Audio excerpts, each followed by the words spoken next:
Michael Goto joins us in the studio right now. Can I call you Mike? Is that all right? That works. All right, Mike. We invited Mike in because he's the head of the school at Unbound Academy, and you guys are sort of ahead of the curve when it comes to incorporating AI into the classrooms for the kids, and I assume for the teachers as well. Can you explain what it is that you're doing and how that's a little bit different than what other people might be anticipating as far as AI entering the classroom? Yeah, when you take the entry of AI into education a couple of years ago, a lot of people got scared thinking kids are just asking for answers, right? Yeah. It's just a quick path to figure out what you're looking for. What we've done is we've developed a system where we're not using generative AI, we're using predictive AI, meaning the teachers are getting data about what kids are doing, how they're performing, how well they're pacing in curriculum, how well their study habits are. So teachers can focus on what they need to be, which is motivating students and figuring out what they want to do with their future. So we found a different route to not just focus on getting answers, but asking the right questions and using data to have a better educational experience. Slow down just 1 second for me, Michael. Gotcha. So you just said generative AI and predictive AI. What's the difference? So generative AI is really producing a product or producing an answer. Okay. What is 2 plus 2? Predictive AI is looking at data, right? Okay. Collecting information. So part of my experience as a national board certified teacher is to use the information you have about your kids to make correct decisions about their academic So path. it could help build a lesson plan. Predictive AI could. Correct. Okay. Whereas generative AI, like you said, is, hey, here's my question. It spits out the answer. Right. Okay. So predictive, let's look at what I'm doing. I'm struggling with 7th grade math skills. So it's going to predict, okay, the kid needs this pathway to hit these objectives. Where generative is more, hey, 7th grade gets this pathway. Mike Goto is the head of school at Unbound Academy. When you talk about that being used, I'm assuming the kids all have a tablet or a laptop or something. Talk to me like I'm an old fart because I'm so confused by this. Where does AI enter in? I'm assuming it's going on in the background when they're doing their lesson plans or something of that sort. What is the interface? Yeah, the interface is students are working on a computer. So Okay. most of our kids are working on a standard laptop. As they work on the laptop, they're being presented questions. Now, the questions are, here's what's really neat. The questions are tailored to specifically what that kid needs. Why? Let's go back a step. The predictive AI is laying out a curriculum specific to that student. So we're not wasting time giving kids a curriculum that doesn't apply to them. We're giving them what they need and what challenges them at their level instead of giving everybody the same uniform curriculum. Is the goal the same for everyone, though? In other words, reading, writing, arithmetic, we got to learn all those things. Is it the path that's different, or do we change the goals for each kid, too, based on what their path is, I suppose? So I wouldn't say the goals are necessarily different, but the pathway to get there might be. And we might have some kids ahead of the curve, right? So if we're ahead of the curve, what's nice about that is they're not sitting in the back of a classroom waiting for attention. They're getting a pathway to show more progress because they're not waiting for the teacher to fix everything else and then get to them. They're getting through an AI tutor.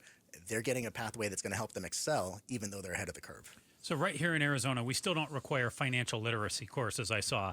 But at Unbound Academy, you're very big on budgeting, saving, investing. Why are those things so important?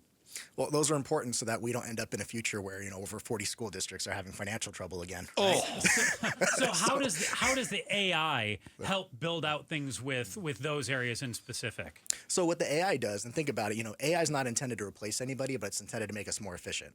So by having a more efficient academic system means we can spend time on life skills and financial literacy concepts. So we can spend our whole afternoon with kids building budgets, building business models, talking about pros and cons, talking about needs versus luxuries. All things that you can't do if you're spending, if you're wasting time in the traditional model that we have. Okay. so I'm fascinated by this. Michael Goto, the head of school at Unbound Academy, and you guys are incorporating AI into everything. You mentioned the idea is to replace, not to replace, but rather to become more efficient. So does that mean that we've got the same number of teachers in the classrooms and the same number of assistants and everything else is what we've always had? Correct. Oh, yeah, okay. correct. AI is not there to replace anybody. Technology is not there to replace human interaction, but it's there to make us more efficient. So again, if I'm a teacher and I'm in a standard classroom of 30 kids, one kid asks me a question, I can only focus on one. Yeah. I can't look at the habits of the other 29 kids. AI can.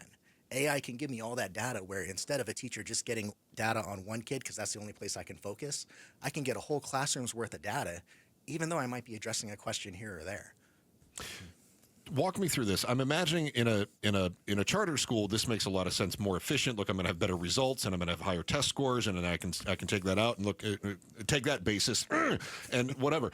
But if I'm a public school board member And listen, we've been languishing for a long time. I got this AI, and now I can get these test scores up a little bit. And if I get these test scores up a little bit, maybe if we go from 28 kids per classroom to 32 kids per classroom, I can save myself a little bit in the budget here. I mean, what's the safeguard in the future for some of these public schools that are struggling with money, as you just pointed out? Well, I think you're going to see it in the results. I mean, Okay. any school district can scale back staff and save money. The Right. difference being, are you going to get the accountability results? The beauty of our AI system right now is that we're seeing students show twice as much progress than a traditional classroom setting. Wow. Why? Because we're cutting out all the junk and all the wasted time in the academic setting that exists today. So kids are just focused on academics. We're using the life skills and financial literacy to actually get them excited to be in school. And in turn, they're producing. So from a school board member perspective, hey, my test scores are going up. I'm not just saving budget. My test scores are actually going up. Michael Goto is the head of school at Unbound Academy. Chris and I were just talking about an Axios article today. Another teacher concerned about outsourcing kids' thinking and also talking about how kids are flat out cheating with AI, more generative AI as opposed to the predictive stuff. What do you guys do to make sure that kids aren't cheating with the AI and that they're actually using critical thinking and concepts like that? So this is a decades-old concept as a teacher. If a kid can go online and find the answer to a question, you're asking the wrong question.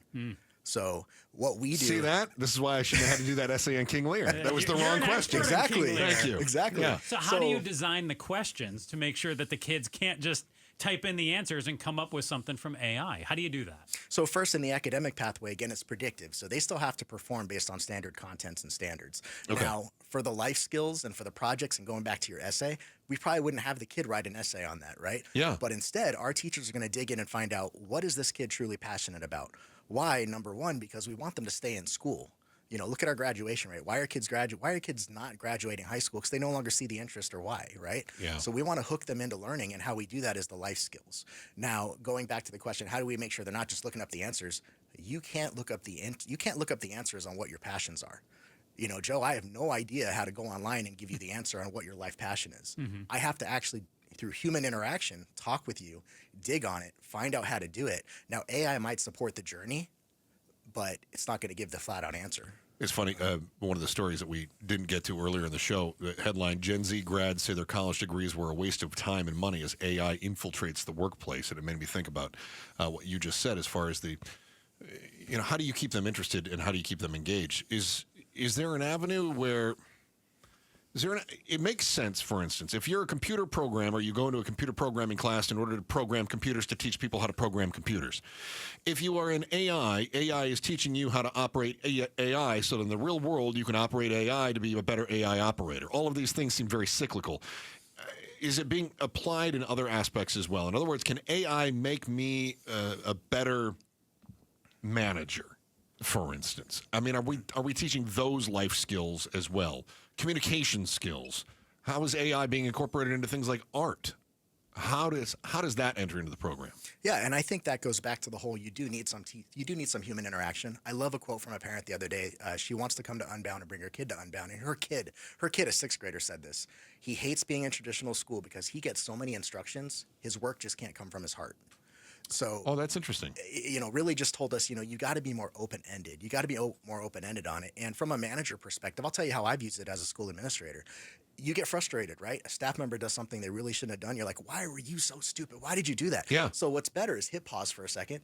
Let's go to ChatGPT. Let me plug in the feedback that I want to give, but tell ChatGPT, hey, give me this in a politically correct stance. Yeah. Right? So it takes the bias out. It turns it into a feedback-driven statement, right? That's an easy way that any manager could start to use a simple AI tool to, better their communication. Because I can sit down and reflect and say, well, good. Yeah. Okay. I didn't call them names. Good. They pulled that out. Right. They pulled out the cuss words. Okay. Yeah. I told them to get out of the building. They pulled that out. Yeah. Okay. I like that. Michael Goto is the head of school at Unbound Academy. Thank you so much for coming in and giving us a little bit of an education in how this all works. Yeah, appreciate it. We needed that. Thank you so much. Really appreciate that. Thanks for watching The Chris and Joe Show. Click to see more from Chris and Joe and tap the button in the middle to subscribe to KTAR News.